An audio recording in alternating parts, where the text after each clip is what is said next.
Buenas noches, ¿cómo están? Estamos en el Destape, como todos los domingos a las 23 horas, hoy sin Roberto Navario y Mario Weinfeld, pero muchos temas interesantes y algunos invitados realmente que vale la pena prestar atención. Muchas veces en el Destape hablamos del Banco del Sur. Está con nosotros, lo vamos a entrevistar después, Pedro Páez. Es ecuatoriano, es una de las figuras centrales que está impulsando el Banco del Sur. Obviamente no solamente para Ecuador, sino todo para América Latina. Y vamos a tratar de entender si el Banco del Sur avanza o no. También está Guillermo Mastrini, uno de los que impulsó la ley de servicios audiovisuales. Y también vamos a ver qué pasa con las tomas de los colegios.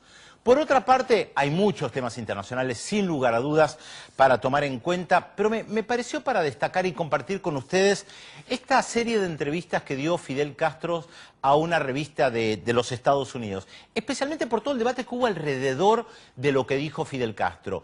¿Dijo lo que dijo realmente? Porque fue, al final, tapa de muchos diarios, no solamente en América Latina, sino en el mundo. ¿Dijo efectivamente que el modelo cubano ya no sirve más? Le dijo al presidente de Irán que pare de negar el holocausto, y uno siempre puede decir sí y no, porque esto tiene que ver con las interpretaciones.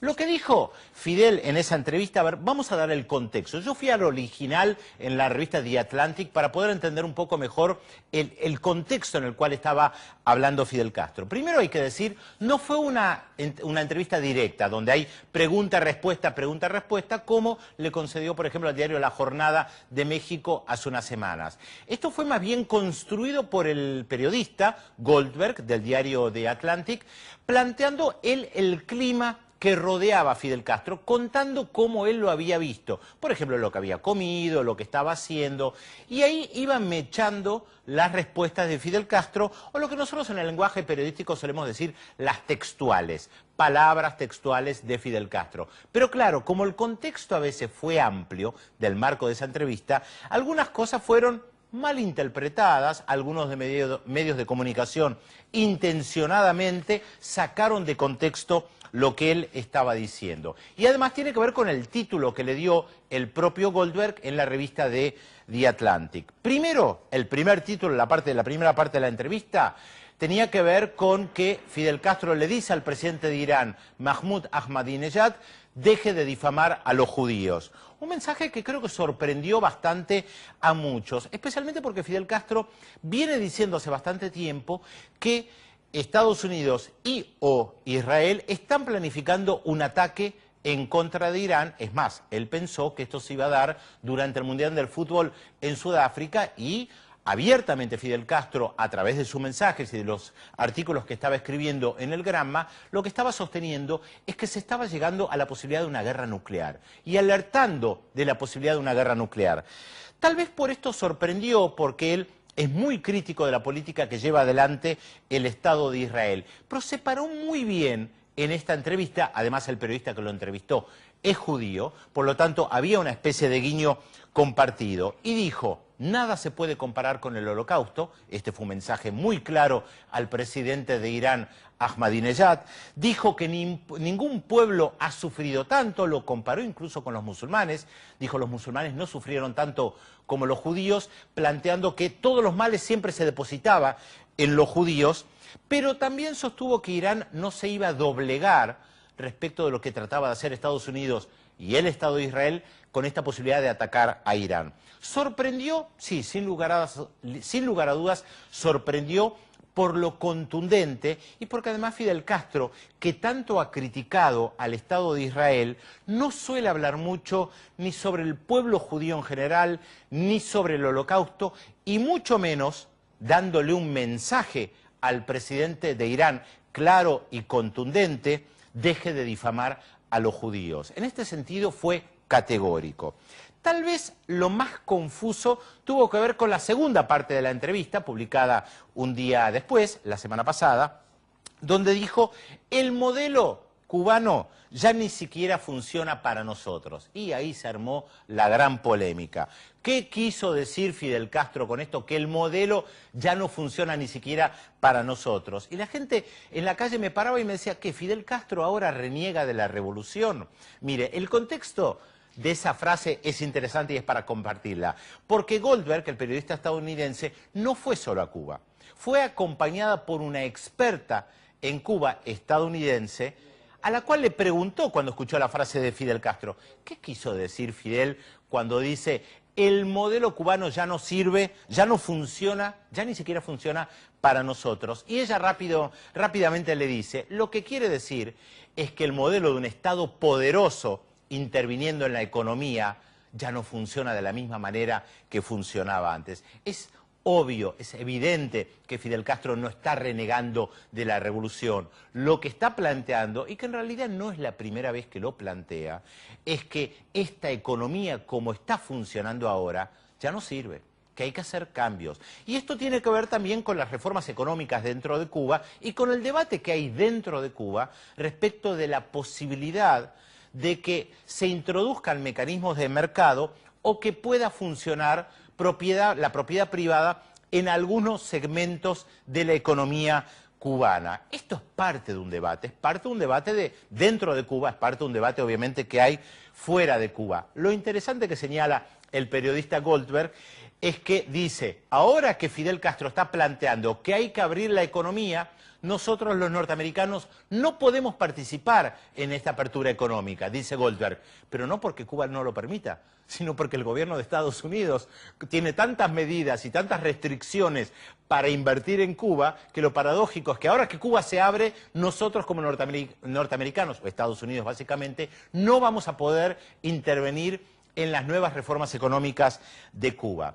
Y hubo algunas partes interesantes en la entrevista porque reflejan cómo está Fidel Castro. En primer lugar, Goldberg dice, no se maneja con la agenda de un jefe de Estado. De hecho, me encontré con él un domingo muy distendido y me dice, vamos a continuar el lunes la charla, venga conmigo a visitar un acuario. Un asesor le dice, perdón, el acuario está cerrado los lunes.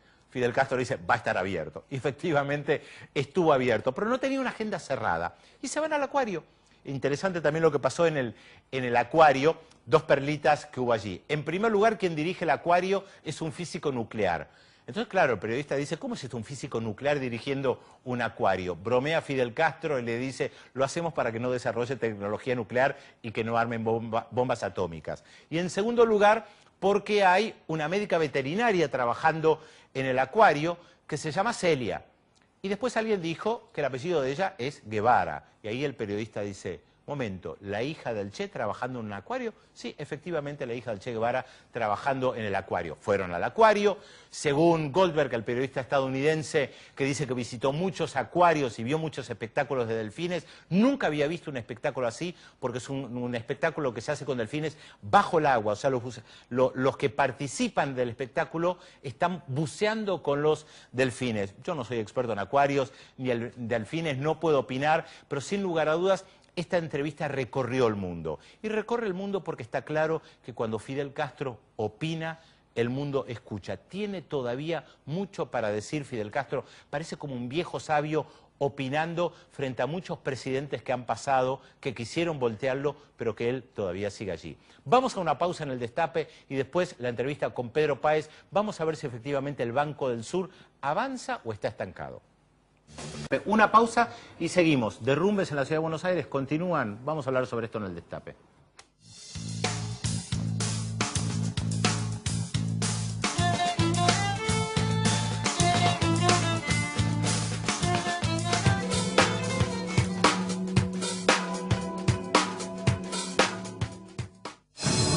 Somos el Vice, el banco que está detrás del crecimiento, de su crecimiento. Por eso, le brindamos créditos para la inversión con plazos de hasta 9 años de financiación, en pesos y con 2 años de gracia. Vice, Banco de Inversión y Comercio Exterior.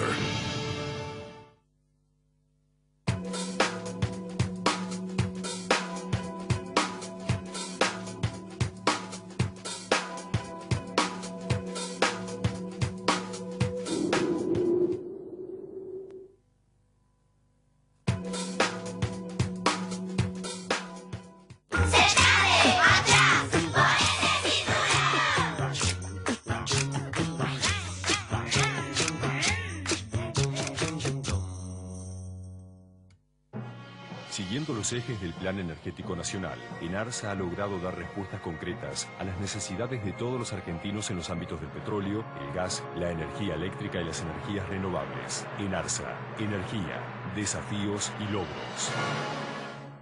Uso racional del gas no es usarlo menos, es usarlo bien. Cuidemos lo bueno. Cuidemos el gas. Es un mensaje de Gas Natural Argentina.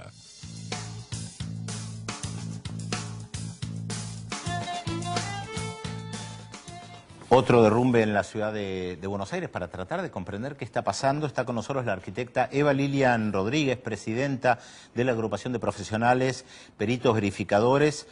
Y gracias por estar con nosotros, arquitecta. ¿Qué falló? ¿Qué falló? ¿O qué está fallando? Lo que yo considero que está fallando es el desinterés de las autoridades a poder estar anticipándose a los hechos. Para mí no es, lamentablemente, un hecho que me haya asombrado. Nuevamente, para mí era algo anunciado. Cuando lo veo, otra vez llegando tarde. Como verificadora que soy del Gobierno de la Ciudad de Buenos Aires, la función justamente de las verificaciones es esta prevención. Si uno llega tarde, realmente pierde el sentido, la existencia. ¿Pero no se están verificando las obras?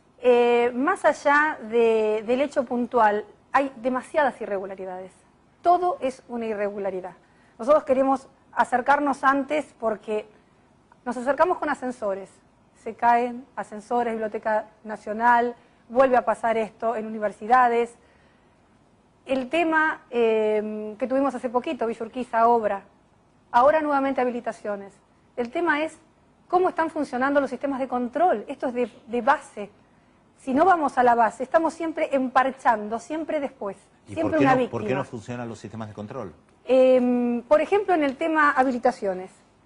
En habilitaciones nosotros estábamos notando, había colegas incluso, colegas que están como inspectores en el Gobierno de la Ciudad de Buenos Aires, que nos acercaban, nos hacían llegar a la agrupación también la información de que sabían de la existencia de muchísimos boliches clandestinos, que realmente eran trampas, eran cuevas, eran chicos, no podían recibir la cantidad de gente que están recibiendo, adolescentes, justamente por este motivo, y después terminó siendo algo que comprobé, y a través de uno de mis hijos, que funcionan y ni siquiera el Gobierno de la Ciudad de Buenos Aires los tiene registrados en su página, en la página del Gobierno de la Ciudad de Buenos Aires, www.buenosaires.gov.ar, cualquiera tiene acceso. Pero este derrumbe fue en un lugar que sí esté registrado. Sí, pero lo que pasa es que están siendo usados como eventos privados.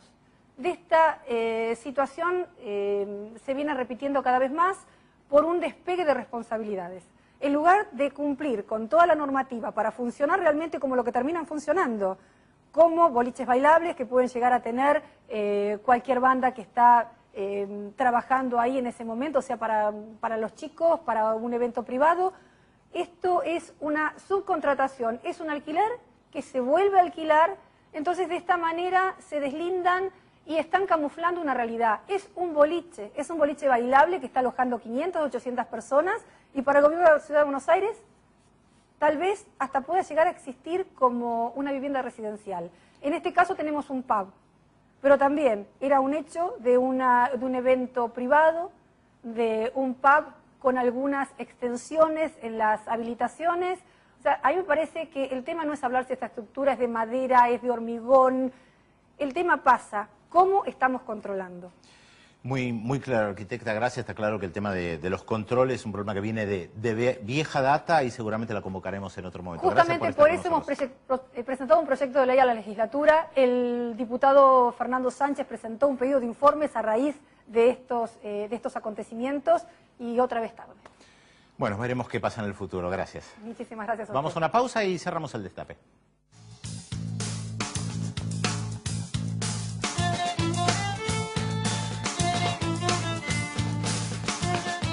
PAMI, tercera generación. Reingeniería inteligente de recursos.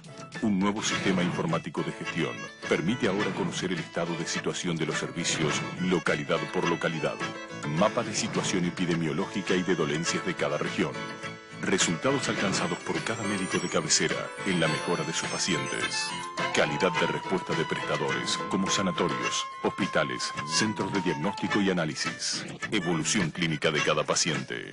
Capacidad de atención de cada oficina PAMI local. Controles de calidad y auditorías continuas.